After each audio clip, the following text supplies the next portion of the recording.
Hey everybody, it's Jason Blaha with Ice Cream Fitness here. Today I want to talk to you guys just a little bit about quad development and squats. But hold on, let me give you guys a bicep shot first.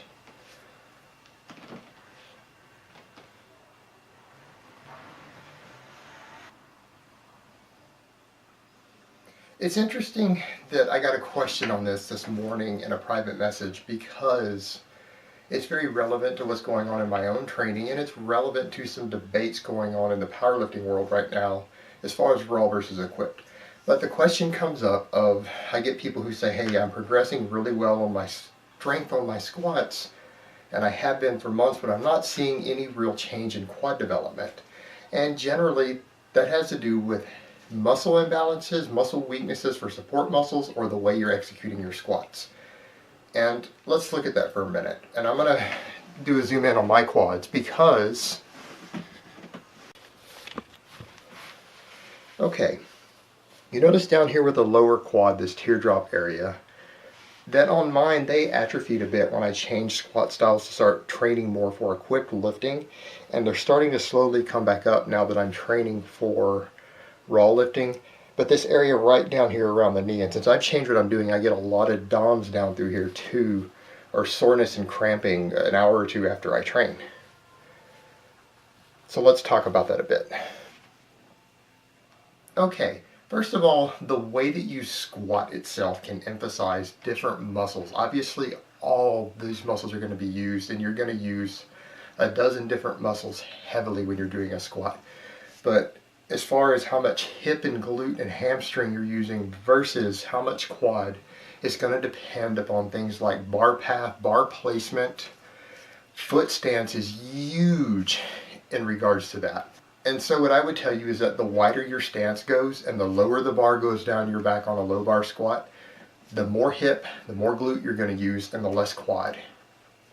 And for me, when I went to super wide stance box squats for a while, I noticed atrophying of my quads while my hamstrings and glutes and hips all got a lot more developed. And so now that I've switched over, I'm noticing my quads coming back up. And what I'm doing now, I'm still doing a low bar, but I'm doing a relatively narrow stance for low bar. And I'm going deeper because when you do the real wide stance, what you find is that you can't always go deep. And in fact, some raw powerlifters who do that, and I'm not going to name names, but even one on YouTube, gets red lighted at meets pretty often for this. And there are times when he hits lifts to where other competitors have said he didn't hit death, the judges went ahead and passed it. And it's because he does a very wide stance squat that turns into a good morning. And when you do that, and particularly when you get that forward lean and that really wide stance, it is mostly glute and hip and a lot of back actually at that point, spinal erector doing the squatting for you and very, very little quad. And so if that's the way you're squatting, you're going to have trouble developing your quads. But if you're using a narrower stance and you're able to keep your torso more upright, then you're going to develop a lot more quadricep. And one of the other things I would point out there is that if you're struggling to keep your torso upright, you probably have a thoracic erector weakness or a core weakness in general. So you need to be doing a lot more heavy ab work. You should possibly start incorporating either good mornings, Romanian deadlifts, stiff leg deadlifts, or anything that's going to work those erectors with a heavy weight so that you can develop those more. And that's going to help you stay more upright. And you need to learn to get tighter at that point too, because a lot of times it's a technique issue.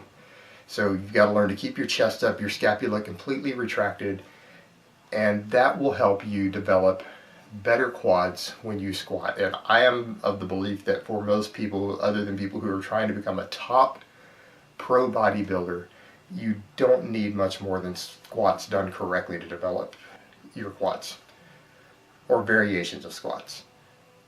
Alright guys, so that's really all I have to say on that today. I hope it's been informative, and I will talk to you next time.